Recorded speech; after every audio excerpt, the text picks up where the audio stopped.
ఈ భారతదేశంలో రాజధాని లేని రాష్ట్రం ఏదంటే మన రాష్ట్రమే. 2014-19లో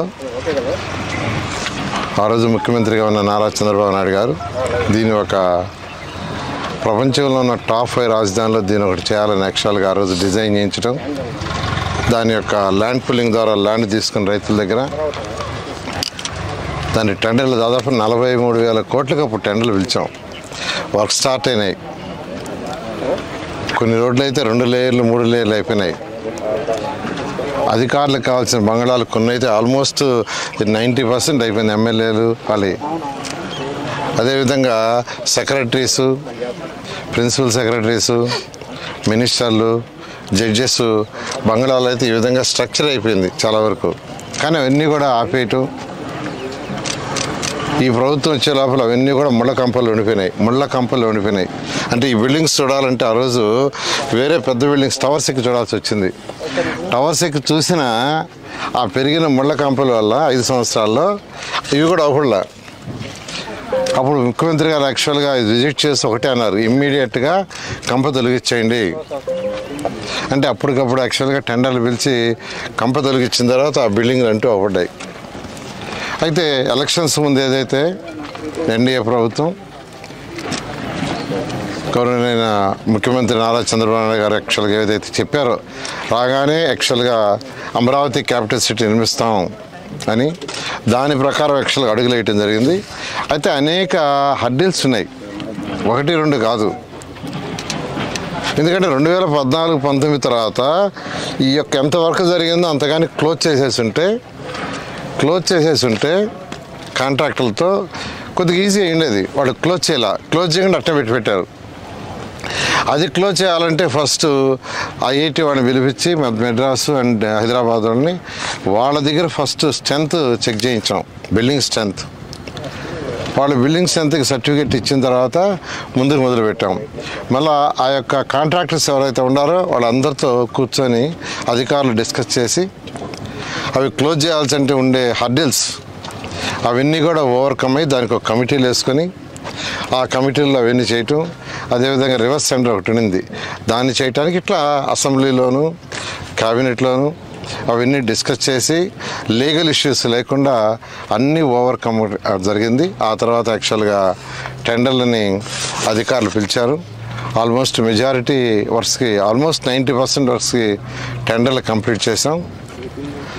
ఇప్పుడు యాక్చువల్గా ఎవరికైతే టెండర్లు దక్కించుకున్నారో వాళ్ళందరూ యాక్చువల్గా వర్క్ మొదలు పెట్టడానికి వచ్చారు. ఫస్ట్ వాళ్ళు చేసామని క్లీనింగ్ చేసుకుంటున్నారు. అదే మొన్న నేను యాక్చువల్గా వాళ్ళ కాన్ఫరెన్స్ ఎప్పుడు మీ మ్యాన్ పవర్ వస్తుంది, మిషనరీస్ వస్తుందని అడగటం జరిగింది. ప్రతిరోజు అడుగుతున్నాను.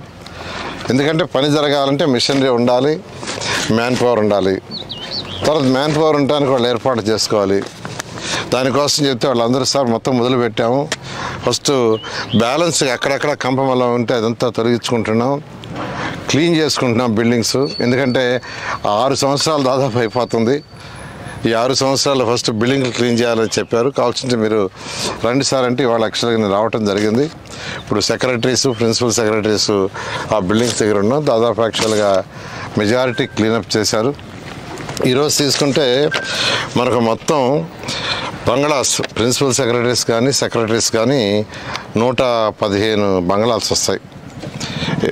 అదేవిధంగా మినిస్టర్స్, జడ్జెస్కి 186 వస్తున్నాయి. మినిస్టర్స్ అండ్ జడ్జెస్ వాళ్ళందరూ కలిసి 71. మొత్తం మీద బంగ్లాలన్నీ తీసుకుంటే 186. సెక్రటరీస్ కానీ, ప్రిన్సిపల్ సెక్రటరీస్ కానీ, మినిస్టర్స్ కానీ, జడ్జెస్ కానీ మొత్తం 186 బంగ్లాలు వస్తున్నాయి. ఈ 156 బంగ్లాలకి టెండర్ ఇవ్వటం జరిగింది. వాళ్ళు యాక్చువల్గా బేస్ వర్క్ స్టార్ట్ చేశారు. అదేవిధంగా ఎమ్మెల్యేలు, ఎమ్మెల్సీలకి, ఐఏఎస్ ఆఫీసర్లకి 432 అపార్ట్మెంట్స్ యాక్చువల్గా ఆ రోజు టేకప్ చేసాం. అదైతే చాలా వర్క్ అయిపోయింది. అవి కూడా వాళ్ళు యాక్చువల్గా మొదలుపెట్టారు. అదేవిధంగా గజిటెడ్ ఆఫీసర్స్ 1, 2 అని, గ్రూప్ డి అని డిఫరెంట్ కేటగిరీస్ ఉన్నాయి. అంటే 1800 చదరపు అడుగులు ఉండే అపార్ట్మెంటు 1500 ఉండేది, 900 ఉండేది, మొత్తం 1440. అదేవిధంగా ఎన్జిఓస్ తీసుకుంటే 1995, అది 1200 చదరపు అడుగులు. ఇవన్నీ యాక్చువల్గా యాక్చువల్గా స్టార్ట్ చేశారు. ఫస్ట్ క్లీన్ చేసుకునే వర్క్లో ఉన్నారు, ఎందుకంటే 6 ఏళ్ళు అయిపోయింది. అదేవిధంగా అసెంబ్లీ హైకోర్టు మీకు తెలిసిందే. ఈ యొక్క హైకోర్టు వచ్చి 16.85 లక్షల చదరపు అడుగులు, అసెంబ్లీ వచ్చి 11.67 లక్షల చదరపు అడుగులు. హైకోర్టు 7 అంతస్తులు, అసెంబ్లీ వచ్చి 250 మీటర్ల హైటు. ఎందుకంటే అసెంబ్లీ అనేది 365 రోజులు ఉండదు. అసెంబ్లీ జరగనప్పుడు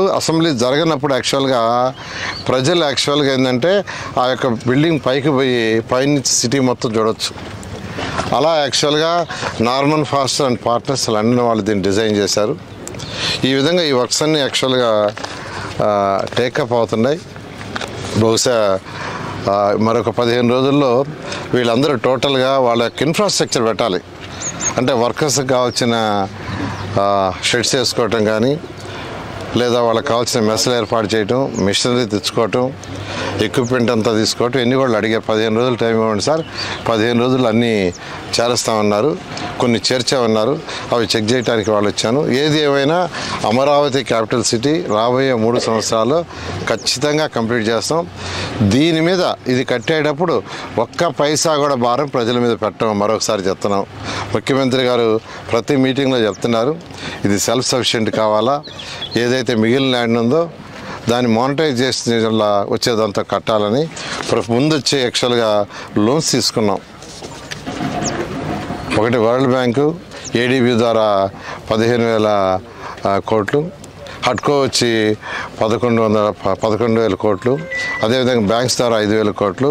దీంతో స్టార్ట్ చేస్తాం. ల్యాండ్ వాల్యూ పెరిగిన తర్వాత ల్యాండ్ అమ్మేసి ఈ యొక్క అప్పు తీర్చేయడం జరుగుతుంది. కాబట్టి అప్పు తీర్చడానికి ప్రజలు కట్టే ట్యాక్సుల ద్వారా కాదు. కొందరు ప్రతిపక్ష నాయకులు అది ఒకటి మొదలుపెట్టారు. ఇదంతా ప్రజలు కట్టే డబ్బులతో వేస్ట్ చేస్తున్నారు. దీన్ని వేస్ట్ ఏముందండి, రాజధాని ప్రజలు పెట్టే ట్యాక్సులతో చేయటం లేదు. ఈ ల్యాండ్ పుల్లింగ్ చేసేటప్పుడే ఒక పద్ధతి ప్రకారం ఆ రోజు ముఖ్యమంత్రి గారు చాలా క్లారిటీ ఇచ్చారు. ఇలా చేయండి, ఇంత ల్యాండ్ మిగులుతుంది, దాంట్లో ఎక్సలెంట్ ఇన్ఫ్రాస్ట్రక్చర్ చేయండి, దానికి లోన్స్ రైజ్ చేసుకోండి, దాన్ని అమ్మేసేసి కట్టండి. అలా చక్కగా జరుగుతుంది. ప్రతిపక్ష ఎవరైతే నాయకులు ఉన్నారో మాట్లాడుతున్నారో వాళ్ళందరికీ మళ్ళీ ఒకసారి చెప్తున్నా, ఒక్క పైసా రాష్ట్ర ప్రజలు కట్టే ట్యాక్సుల ద్వారా మేము ఖర్చు పెట్టాము. సార్ దగ్గర 6 ఏళ్ళ పాటు ఇదే చెప్పాం, ముళ్ళకంపల వాటితో నిండిపోయింది.